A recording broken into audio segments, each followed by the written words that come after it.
Beck, 15th District Commander of Pennsylvania, Bruce Newman, and Fred Baker also, we'd like to welcome.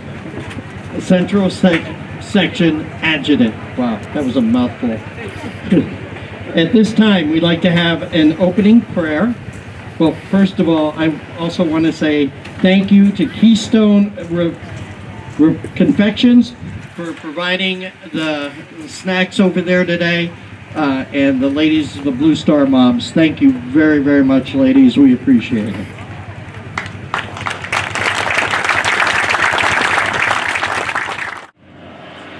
Freedom is never more than one generation away from extinction.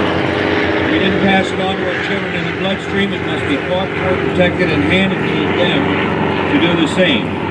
Or one day we will spend our sunset years telling our children and our children's children what it was once like to be in the United States where men are free. This was said by Ronald Reagan.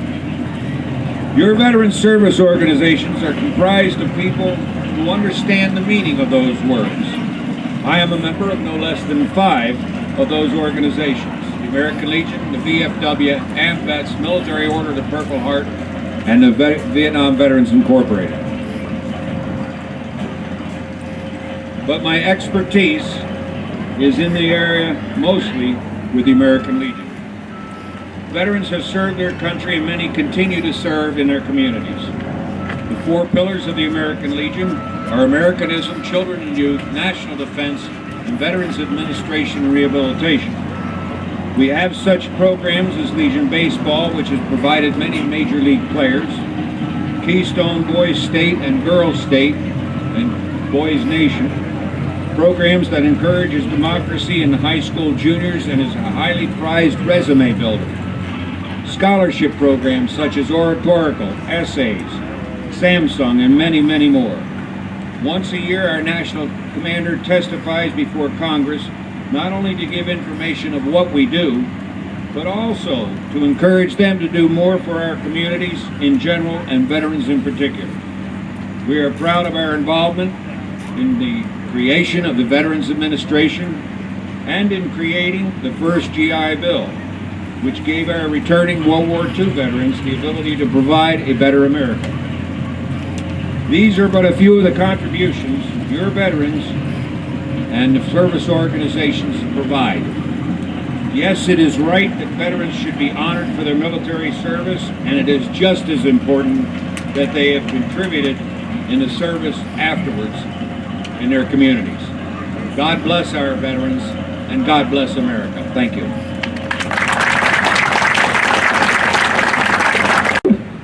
And from Channel 16, here's Mr. Mike Stevens.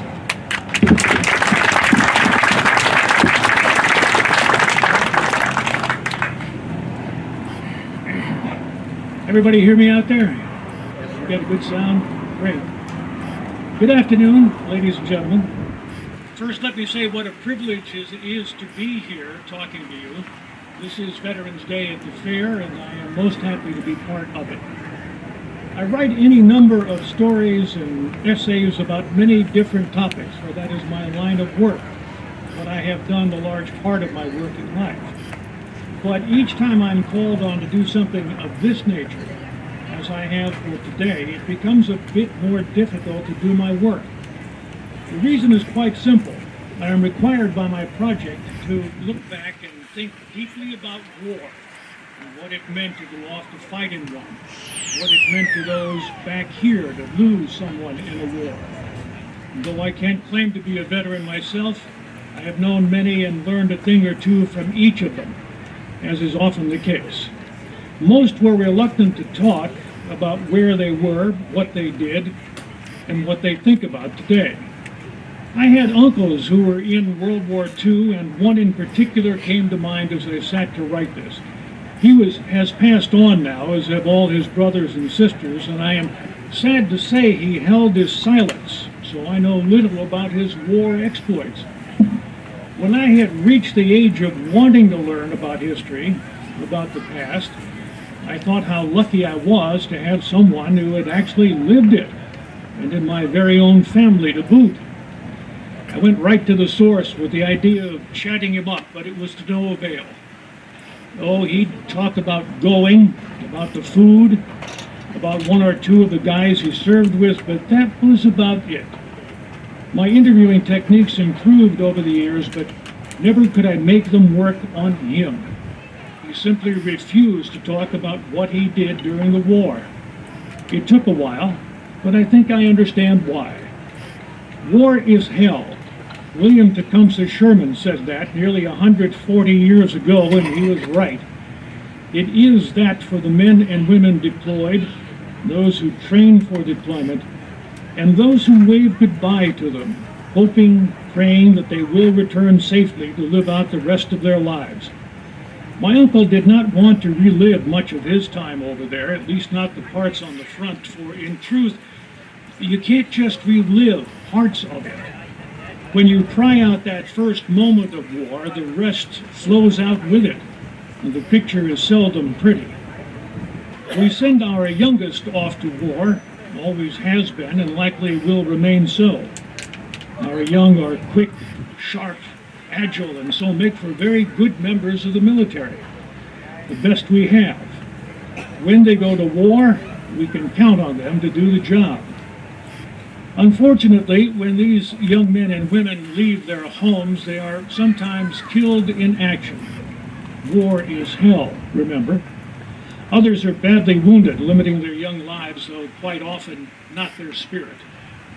I do think of those killed in action when I begin working on a piece such as this. Maybe my uncle did too, and didn't want to talk about it, lest more memories come back.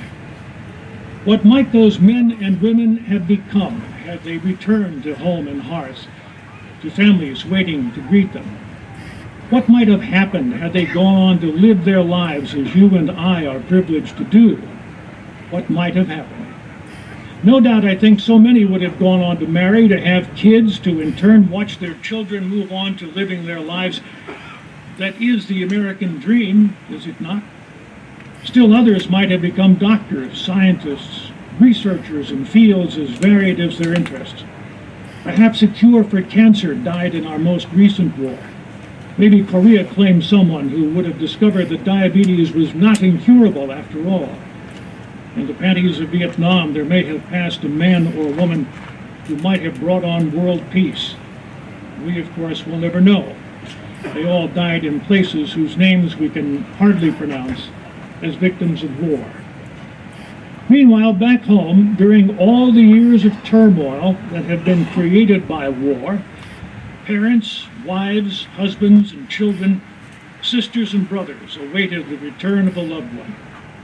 They saw the hoped-for returnee as a dearly beloved, not so much as a man or woman in uniform. Imagine the shock and agony then when on some otherwise lovely morning, a day such as this perhaps, there came a knock at the door. On the other side waited a bearer of extremely bad tidings.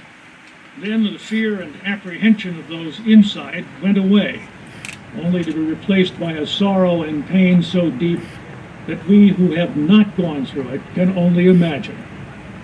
Those thoughts and feelings all come to me when I begin to prepare for a talk such as this. I imagine my uncle, some of you veterans here today, no matter your branch of service, share them as well. They are most difficult to avoid. Having said all that, I must again say how proud I am to be part of this special day at the fair, Veterans Day. Charlie invited me here a long time ago, and I finally made good on my promise to him that I would be happy to do it. This is an opportunity for me to say thank you to all the veterans here, all those who have passed on, and all those still out in the field. Our freedoms here in America come to us because of all of you in our past and present. As for the future, I came across another Sherman quote. It is worth remembering, I think, as we travel down whatever roads lie ahead. I am sick and tired of war. Its glory is all moonshine. It is only those who have neither fired a shot nor heard the shrieks and groans of the wounded who cry aloud for blood, for vengeance, for desolation. War is hell. Thank you again, ladies and gentlemen. and good day to you.